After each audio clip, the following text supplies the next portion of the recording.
আজকে আমি তোমাদের বর্ধমান বিশ্ববিদ্যালয়ে যারা নতুন সিলেবাসের দর্শন মেজর নিয়েছো বা অনার্স নিয়েছো তাদের সেক পার্ট অর্থাৎ সেক 3টা সাজেশন করে দিলাম। তোমরা দেখেছো এখানে সিলেবাস অনেক বেশি, সেই হিসাবে আমি তোমাদেরকে গুটিগত কতগুলি প্রশ্ন তুলে দিয়েছি। সেই প্রশ্নগুলো করে গেলেই তোমরা পরীক্ষায় 5 নম্বর কেন 12 নম্বরও তুলে নিতে পারবে। 1 নম্বর প্রশ্ন, যুক্তিদোষ বা অনুবর্তী কাকে বলে, এর শ্রেণীবিভাগ সহ আলোচনা করো। তার মানে গেছে শ্রেণীবিভাগটা আমি এখানে উল্লেখ করে দিচ্ছি, দেখে নাও।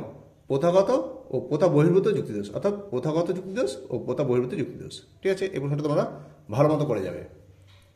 2 নম্বর, সাধারণ বিশ্বাসের যুক্তিদোষ শ্রেণীবিভাগ সহ ব্যাখ্যা করো। আমি এর ইংরাজির কথাও দিয়ে দিয়েছি, পরীক্ষা ইংরাজি দিয়ে আসতে পারে, বাংলা দিয়ে আসতে পারে, বাংলাটাই আসবে, তবু আমি ইংরাজিটা উল্লেখ করে দিলাম। 3 নম্বর, বল প্রয়োগ অথবা মুষ্টি যুক্তি লেভেল যুক্তি সম্পর্কে লেখো। তাহলে গেছে যে কোনো একটা থাকতে পারে।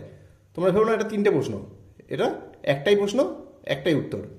এটা এই নামে আসতে পারে, বল প্রয়োগ, মুষ্টি যুক্তি ও লেভেল যুক্তি, বা ইংরেজি নামটা দিয়ে আসতে পারে। দেখো 4 নম্বর, কাকতাড়ুয়া যুক্তিদোষ কি বা সম্পর্কে লেখো। 5 নম্বর, দ্য রেড হেয়ারিং সম্পর্কে লেখো। 6 নম্বর, বিশ্বাসের যুক্তি অথবা অন্ধবিশ্বাসের যুক্তি অথবা শ্রদ্ধামূলক যুক্তি সম্পর্কে আলোচনা করো বা এ সম্পর্কে লেখো। দেখো আমি এগুলো যে দিচ্ছি, এগুলো তোমাদের ধরো এরকম দিয়ে দিল যে বিশ্বাসের যুক্তির সাথে দুষ্টমূলক আরোহ যুক্তির পার্থক্য। তো দুটো যুক্তি হয়তো উল্লেখ করে দিল, বললে এভাবে পার্থক্য লেখো। তোমরা সেভাবেও লিখতে পারো, আমি যুক্তিগুলো কী আছে সেগুলো আলোচনা করে দিলাম। 7 নম্বর, দুষ্ট আরোহমূলক দোষ কি বা আলোচনা করো। 8 নম্বর, কাকতালীয় দোষ কি। 9 নম্বর, জ্ঞানাভাব অথবা প্রমাণাভাব অথবা অজ্ঞানমূলক যুক্তি বা এই যুক্তিদোষ সম্পর্কে আলোচনা করো। 10 নম্বর, অনুমানের ভ্রান্তি কি আলোচনা করো। দেখো এইভাবে প্রশ্নগুলো তোমরা তো দেখবেই, এগুলোকে একটু খুঁটে খুঁটে ভালো মতো দেখবে। আমি কিন্তু এখান থেকে তোমাদের গুটিগত কতগুলো প্রশ্ন তুলে দিচ্ছি, প্রশ্ন কিন্তু অনেক আছে তোমাদের। তোমরা দেখেছো যে তোমাদের এখন সিলেবাস অনেক বড়, অনেক কিছু করতে হবে। মেজরে 2টো সাবজেক্ট হয়ে গেছে, দর্শন সেক্টর হয়ে গেছে। এবারে এত প্রশ্নের মধ্যে তবু আমি কতগুলো বেছে দিয়েছি।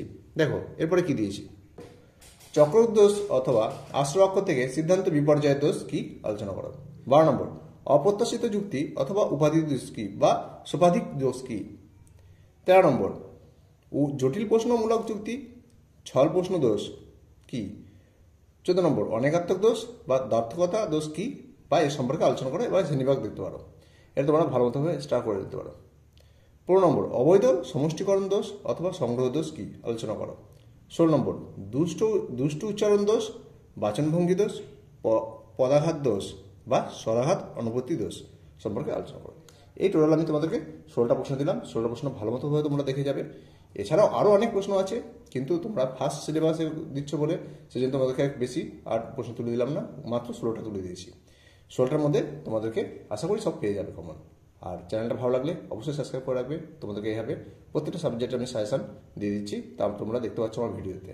অবশ্যই তোমরা লাইক করবে এবং বন্ধুদেরও শেয়ার করে দেবে, যাতে তারাও এই প্রশ্নগুলো হাতের মুঠে পেয়ে যায়। দেখো